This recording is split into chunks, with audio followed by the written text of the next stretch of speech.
John Varghese UK. കർത്താവിൻ്റെ വചനത്തിൽ സൂക്ഷിക്കും. അതിനുവേണ്ടി കർത്താവിൻ്റെ ദാസനെ ഞാൻ ആദരപൂർവ്വം ക്ഷണിച്ചുകൊള്ളുന്നു.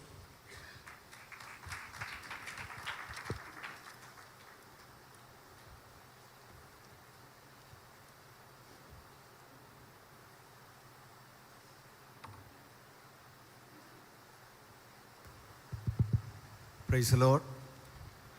കരങ്ങൾ ഉയർത്തി നമുക്ക് ദൈവത്തെ ഒന്ന് സ്തുതിക്കാം. Praise the Lord. ഈ നല്ല സുദിനത്തിനായി ദൈവത്തെ സ്തുതിക്കുകയും വാഴ്ത്തുകയും ചെയ്യുന്നു. നമ്മുടെ ഷാരോൺ ഫെലോഷിപ്പ് ചർച്ചിൻ്റെ ഈ വർഷത്തെ ജനറൽ കൺവെൻഷനിൽ ഒരു സാക്ഷിയായി നിൽക്കുവാൻ ദൈവം എന്നെ സഹായിച്ചതിനായി ദൈവത്തെ സ്തുതിക്കുകയും ദൈവത്തെ വാഴ്ത്തുകയും ചെയ്യുന്നു. ഒരു 25 വർഷങ്ങൾക്ക് മുമ്പേ ഞാനൊരു കൊച്ചു ബാലകനായിട്ട്, ഞാൻ മാത്രമല്ല, ഇവിടെ സ്റ്റേജിലിരിക്കുന്ന ബിജു പാസ്റ്റർ ഉൾപ്പെടെ പല ആൾക്കാർ പലരുണ്ട്.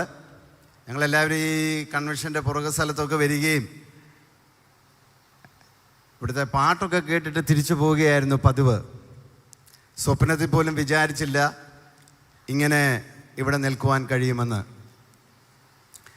ഞാനൊരു വലിയ പ്രാസംഗികനൊന്നുമല്ല, വലിയ പ്രതീക്ഷകളൊന്നും നിങ്ങൾ പ്രതീക്ഷിക്കേണ്ട. 35 വർഷം ഷാരോൺ ഫെലോഷിപ്പ് ചർച്ചിൻ്റെ ഒരു പാസ്റ്ററായിരുന്നു എൻ്റെ പിതാവ്.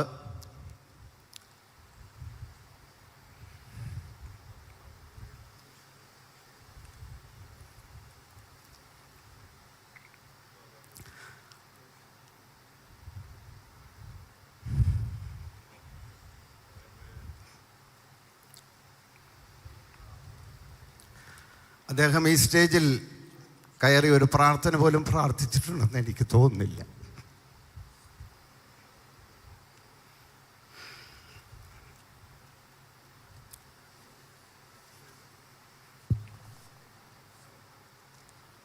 എന്നാൽ അദ്ദേഹം എല്ലാ ദിവസവും പ്രാർത്ഥിക്കുന്ന ഒരു പ്രാർത്ഥന ഞാൻ കേട്ടിട്ടുണ്ട്.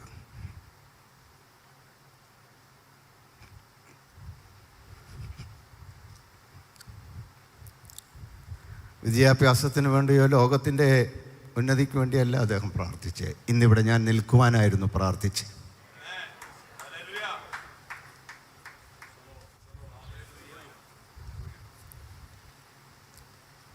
അദ്ദേഹം അങ്ങനെ സ്റ്റേജിൽ നിൽക്കണമെന്നല്ല പ്രാർത്ഥിച്ചത്. എൻ്റെ മക്കൾ 7 പേരും ആത്മീയമായി ദൈവസന്നിധിയിൽ ഒരു കുറവില്ലാത്തവരായി എനിക്ക് പകരമായി എൻ്റെ കാലശേഷം നിൽക്കണം. ആ കണ്ണുനീരാണ് ഞാൻ ഇന്നിവിടെ നിൽക്കുന്നത്. ഞാൻ UK ഇപ്പോഴായിരിക്കുന്നു. അവിടെ ഒരു ചെറിയ സഭ ഷാരോൺ ഫെലോഷിപ്പ് ചർച്ചിൻ്റെ നമുക്കവിടെ ഉണ്ട്. ഏകദേശം 10-12 ചർച്ചുകളോളം നമുക്കുണ്ട്. അവിടെയുള്ള ദൈവദാസന്മാരുടെ വന്ദനത്തെ ഈ സമയത്ത് ഞാൻ അറിയിക്കുന്നു.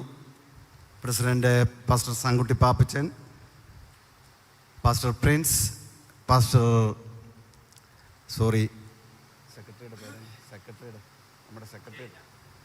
സെക്രട്ടറിയുടെ പേര് പാസ്റ്റർ പ്രൈസിനായിട്ട് ഞാൻ ദൈവത്തെ സ്തുതിക്കുന്നു.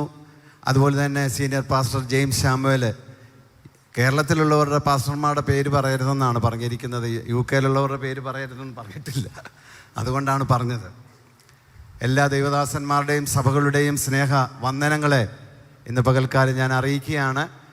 നമ്മൾ ഓൾറെഡി ഒരു 25-30 മിനിറ്റ് ഫ്രണ്ടിലേക്കാണ് നമ്മൾ ഓടുന്നത്, നമ്മുടെ ട്രെയിൻ. ഇപ്പോൾ ഇനിയും 25 മിനിറ്റൂടെ ഞാൻ പ്രസംഗിച്ച് താമസിച്ചു കഴിഞ്ഞാൽ നമ്മുടെ വൈകിട്ടത്തെ പൊതുയോഗത്തെ അത് ബാധിക്കും. അതുകൊണ്ട് കമ്പിവാചകത്തിൽ ചില ദൈവിക ദൂതുകൾ പറഞ്ഞ് അടുത്ത ദൈവദാസന് ശുശ്രൂഷ കൈമാറുവാനാണ് ഞാൻ താല്പര്യപ്പെടുന്നത്. അതിനായി നമുക്കെല്ലാവർക്കും വളരെ സുപരിചിതമായ ഒരു വാക്യം വായിക്കുവാനായി താല്പര്യപ്പെടുന്നു. 1 കൊരിന്ത്യർ 3:16 നമുക്ക് വായിക്കാം. നിങ്ങൾ ദൈവത്തിൻ്റെ മന്ദിരമെന്നും ദൈവത്തിൻ്റെ ആത്മാവ് നിങ്ങളിൽ വസിക്കുന്നുവെന്നും അറിയുന്നില്ലയോ? നിങ്ങൾ ദൈവത്തിൻ്റെ മന്ദിരമെന്നും ദൈവത്തിൻ്റെ ആത്മാവ് നിങ്ങളിൽ വസിക്കുന്നുവെന്നും നിങ്ങൾ അറിയുന്നില്ലയോ?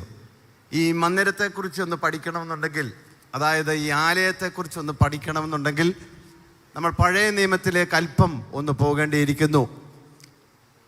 നമുക്കറിയാം, ഇസ്രായേൽ ജനത്തെ വിടുവിച്ച് ഫറവോനെ അടിമത്തത്തിൽ നിന്ന് വിടുവിച്ച് 7 ലക്ഷത്തോളം ആൾക്കാർ മോശയുടെ നേതൃത്വത്തിൽ കടന്നു വരുമ്പോൾ സർവശക്തനായ ദൈവം അവരുടെ ഇടയിലേക്ക് ഇസ്രായേൽ ജനത്തിൻ്റെ നടുവിൽ വസിക്കുന്നതിന് വേണ്ടി ഒരു വിശുദ്ധ മന്ദിരമുണ്ടാക്കുവാൻ, ഇന്ന് കർത്താവിൻ്റെ ദാസനത് പറയുവാൻ ഇടയായി തീർന്നു, ആവശ്യപ്പെട്ടു. ഈ വിശുദ്ധ മന്ദിരത്തിൻ്റെ പേര് പറയുന്നത് നമുക്കെല്ലാവർക്കും അറിയാം, സമാഗമന കൂടാരം എന്ന പേരിലാണ് അറിയപ്പെടുന്നത്.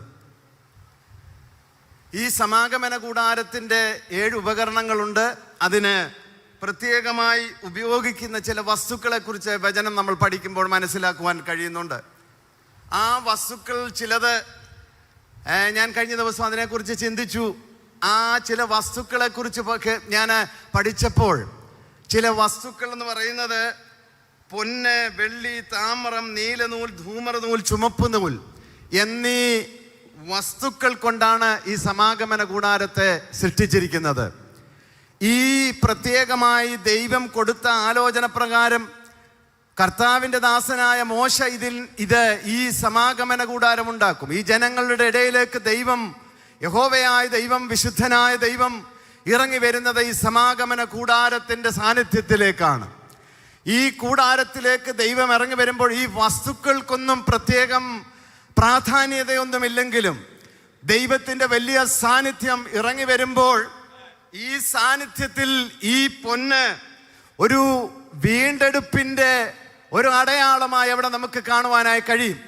ഒരു പുതിയ നിയമ വിശ്വാസിയെ സംബന്ധിച്ചിടത്തോളം ഈ പൊന്ന്, നമ്മൾ വായിച്ച വാക്യം എന്ന് പറയുന്നത്, നിങ്ങൾ ദൈവത്തിൻ്റെ മന്ദിരമെന്നും ദൈവത്തിൻ്റെ ആത്മാവ് നിങ്ങളിൽ വസിക്കുന്നുവെന്നും നിങ്ങൾ അറിയുന്നില്ലയോ? ഇന്ന് പകൽക്കാലം ദൈവത്തിൻ്റെ മക്കളെ, നമ്മൾ ദൈവത്തെ ഒത്തിരി സ്തുതിക്കണം. ഒരു കാലഘട്ടത്തിൽ ദൈവ സാന്നിധ്യം അനുഭവിക്കുവാൻ ഭയപ്പെട്ടും വിറയലോടും കൂടെ ആയിരുന്നു. നമുക്ക് എബ്രായ ലേഖനത്തിൽ അത് വായിക്കുവാനായി കഴിയുന്നുണ്ട്. നമുക്കെല്ലാം സുപരിചിതമായ വാക്യമാണ്. മോശ പോലും പറയുന്നുണ്ട്, ഞാൻ ഭയപ്പെട്ടു പോയെന്നാണ് പറയുന്നത്. ആ വേദഭാഗം ഒന്ന് വായിക്കാമോ ബിജു പാസ്റ്റർ? എബ്രായ ലേഖനം 12-ാം അധ്യായത്തിന്റെ 18-ാം വാക്യം ഒന്ന് വായിക്കാം. 18-ാം വാക്യം മുതൽ ഒന്ന് വായിക്കാം. സ്ഥൂലമായതും തീ കത്തുന്നതുമായ പർവ്വതത്തിലും മേഘതമസ്, കൂരിരുട്ട്, കൊടുങ്കാറ്റ്, കാഹളനാദം, വാക്കുകളുടെ ശബ്ദം എന്നിവയ്ക്കും അടുക്കലല്ലോ നിങ്ങൾ വന്നിരിക്കുന്നത്. ഇന്ന് പകൽക്കാലം എന്നിവയ്ക്ക് അടുക്കലല്ല നിങ്ങൾ വന്നിരിക്കുന്നത്. അതുകൊണ്ടുള്ള ആ പ്രയോജനം എന്താണ് നമുക്ക് വായിക്കാം. ആ ശബ്ദം കേട്ടവർ ഇനി ഒരു വചനവും തങ്ങളോട് പറയരുതേ എന്ന് അപേക്ഷിച്ചു. ഇനി ഒരു വചനം പറയരുതേ എന്ന് അവരോട് അപേക്ഷിച്ചു. ഒരു മൃഗമെങ്കിലും പർവ്വതം തൊട്ടാൽ കല്ലെറിഞ്ഞു കൊല്ലണമെന്നുള്ള കൽപ്പന അവർക്ക് സഹിച്ചുകൂടാഞ്ഞു. അതിനെ കല്ലെറിഞ്ഞു കൊല്ലണമെന്നുള്ള ആ നിബന്ധന അവർക്ക് സഹിച്ചുകൂടായിരുന്നു. ആ ഉപദേശം ഞാൻ അത്യന്തം പേടിച്ച് വിറയ്ക്കുന്നു എന്ന് മോശയും പറയത്തക്കവണ്ണം ആ കാഴ്ച ഭയങ്കരമായിരുന്നു. പ്രതിനിധീകരിക്കുന്ന ജനത്തെ നയിക്കുന്ന മോശ പോലും പറയുകയാണ്, ഞാൻ അത്യന്തം ഭയപ്പെട്ടു പോയി. പിന്നെയോ സിയോൻ പർവ്വതത്തിനും ജീവനുള്ള ദൈവത്തിന്റെ നഗരമായ സ്വർഗീയ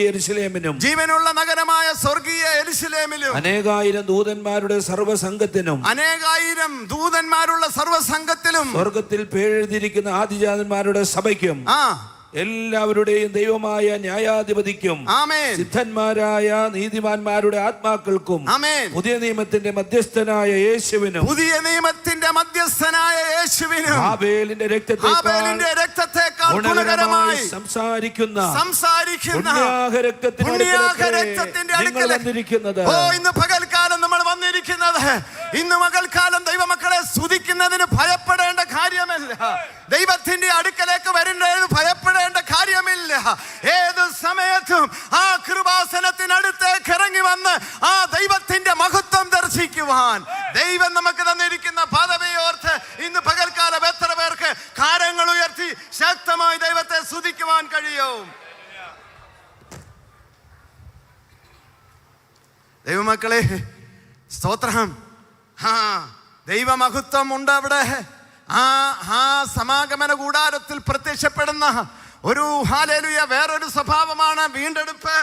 ന്യായവിധിയുണ്ട്, സ്വർഗീയ പ്രകൃതിയുണ്ട്, രാജകീയ പദവിയുണ്ട്, രക്തം പൊതിഞ്ഞുള്ള യാഗമുണ്ട്, ആമേൻ, രക്തം പൊതിഞ്ഞുള്ള യാഗത്തെയൊക്കെ അവിടെ വെളിപ്പെടുത്തുന്നുണ്ട്. ആ വസ്തുക്കൾ കൊണ്ട്, ആ വസ്തുക്കളിൽ കൂടെ വെളിപ്പെട്ടു വരുന്നത്. ഇന്ന് പകൽക്കാലം ആമേൻ, ഇവിടെ നമ്മൾ വായിച്ചു കേട്ട വചനം, നിങ്ങൾ ദൈവത്തിന്റെ മന്ദിരമെന്നും ദൈവത്തിന്റെ ആത്മാവ് നിങ്ങളിൽ വസിക്കുന്നുവെന്നും നിങ്ങൾ അറിയുന്നില്ലയോ? ഇന്ന് പകൽക്കാലം ഒരു കാര്യം മനസ്സിലാക്കണം. മഹത്വത്തിന്റെ പ്രത്യാശയായ ക്രിസ്തു എന്റെയും നിങ്ങളുടെയും ഉള്ളിൽ വസിക്കുവാൻ നമ്മൾ ആരും യോഗ്യരായിട്ടല്ല.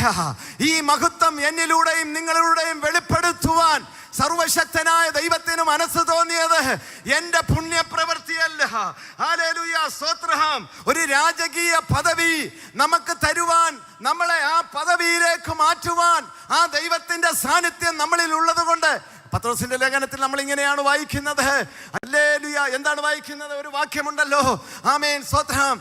ഇരുട്ടിന്റെ അന്ധകാരത്തിൽ നിന്നും വിളിച്ച നിങ്ങളെ രാജകീയ പുരോഹിത വർഗമാക്കി നമ്മളെ വേർതിരിച്ചിരിക്കുകയാണ്. നിങ്ങളോ അന്ധകാരത്തിൽ നിന്നും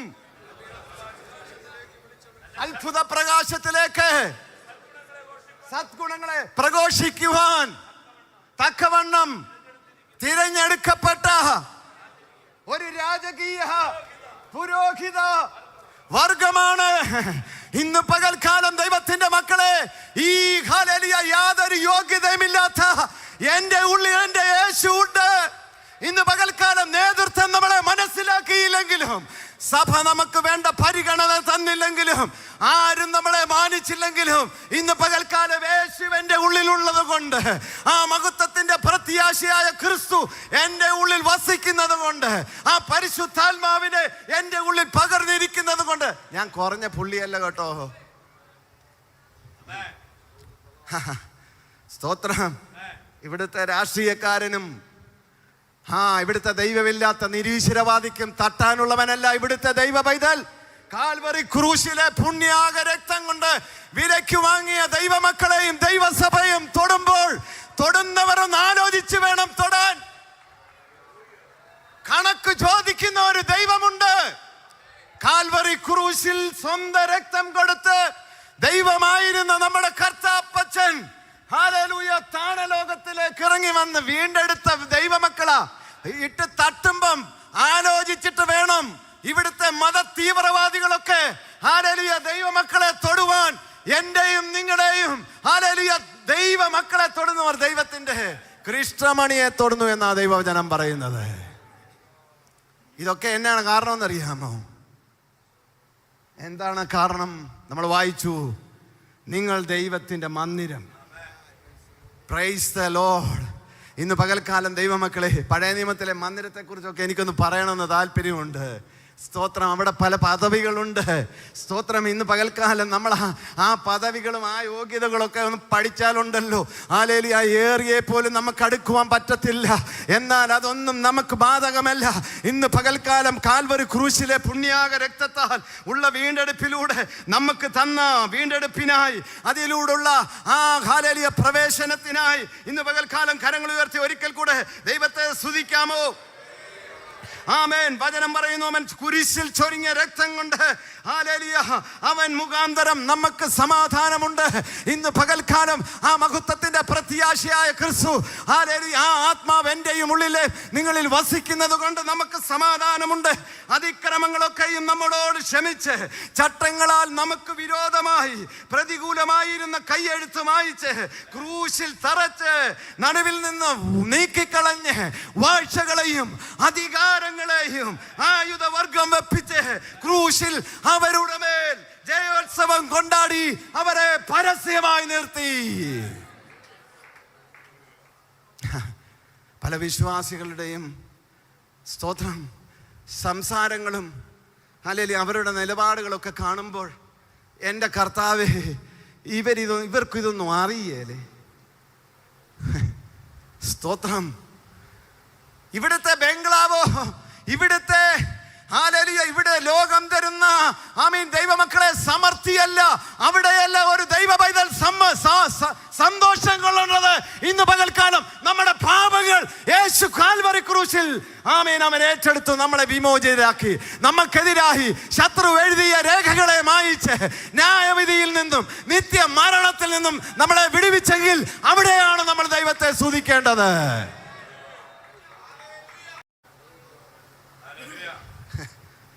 എൻ്റെ അപ്പൻ കുഞ്ഞുകുട്ടി അപ്പച്ചനൊക്കെ ഇവിടെ ഇരിപ്പുണ്ട്.